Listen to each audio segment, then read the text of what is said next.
This is the Sony S-Log2 footage straight out of the camera, and this is the same clip graded in DaVinci Resolve using Dehancer.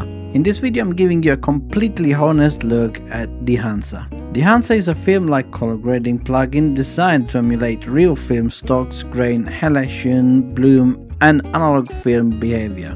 Now this is not a LUT, it's meant to simulate how film actually reacts to light.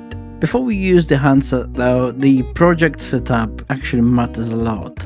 And being that now I'm working on DaVinci Resolve, I'm going to use a different color space. So go to color management and make sure that we're using DaVinci YRGB. The reason is simple: Dehancer expects properly normalized footage, and manual color management gives me predictable results. Now I'm going to set up the Rec 709 Gamma 2.4 for the timeline and the output as well. So I'm gonna start right away with creating a few more nodes. And I always like to insert the color transform on the second node. Now I shot this footage with my Sony S-Log2 III, and I'm using the S-Log2. So I'm going to use the input color space for S-Gamut, input gamma S-Log2, Rec 709 for the output color, and the output gamma Rec 709 again. Now that's all I do to convert the S-Log2 to Rec 709. On the node before that, then I'm going to adjust a bit of the exposures. So I would like to bring down a bit the gain on this footage, and I bring down a bit the lift, which is basically the shadows and the mid-tone. I can bring them down as well, just a bit, because basically I want to focus on this area of the footage. Now this is just to adjust the exposure and color temperature. I'm going to give a bit of a warm look and maybe adjust a bit the contrast as well, just like that. I want to keep it like this because now we're going to use on this node the Dehancer Pro. Now as soon as you use the Dehancer Pro, then of course things have changed already. But what I'd like to do, I go here and scroll all the way down. What I'd like to do is to just disable all tools so we get back to what we started with. Now the answer is not a LUT, it's not a one-click solution for your videos. It's not going to improve bad exposures or bad temperature or stuff like that. Obviously, as I did, you have to do that before. But what you can do is many things, and I also want to let you know that you can actually use here the color transformation that we did on the node number 2 as well.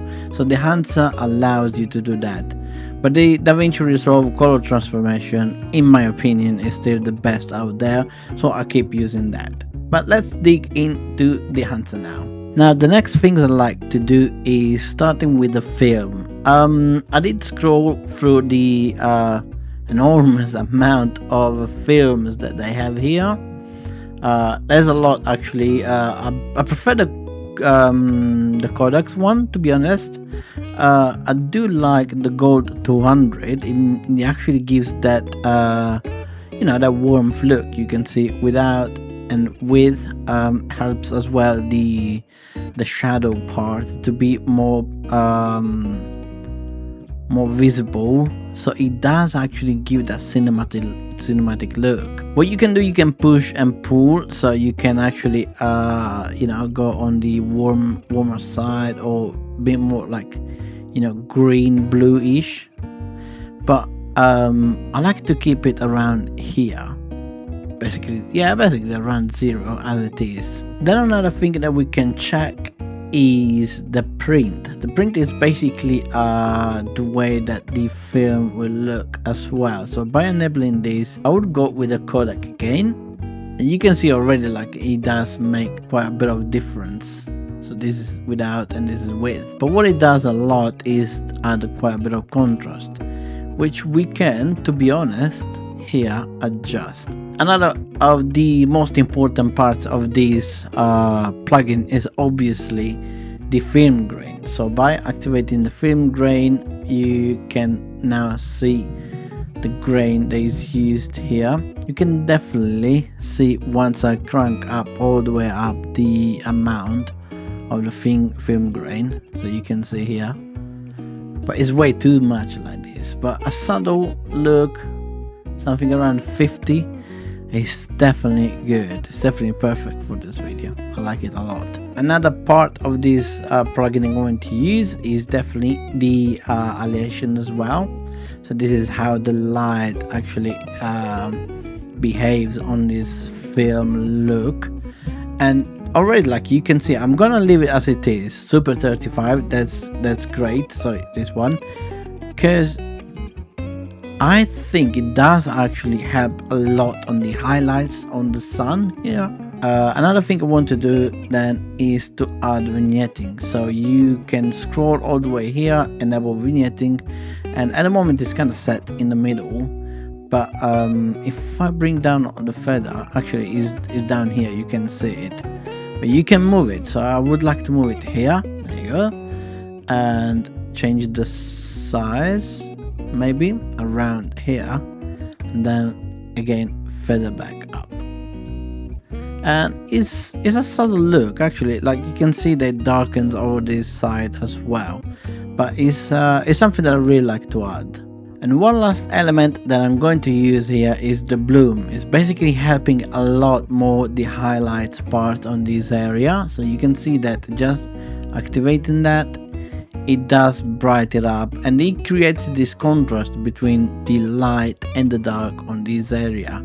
So you can see that it's actually looking beautiful. Now, one of the things that I never mentioned before is that activating some of these parameters in the plugin is gonna slow down a bit the playback.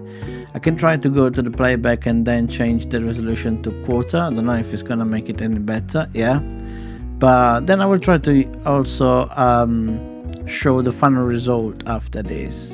And so there you have it. Right now I'm really happy with what I have here. So this is without the Dehancer, and this is with Dehancer.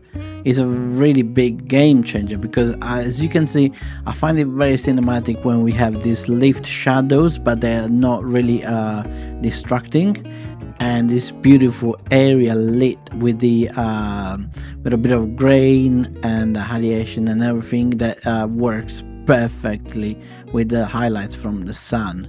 So this scene is actually really beautiful, and thanks to Dehancer, actually we made it look like a film. But yeah, for the sake of this review is to show you how beautiful your clip can become just by using Dehancer. It is actually insane, and honestly I'm going to use it a lot more in my clips from now on.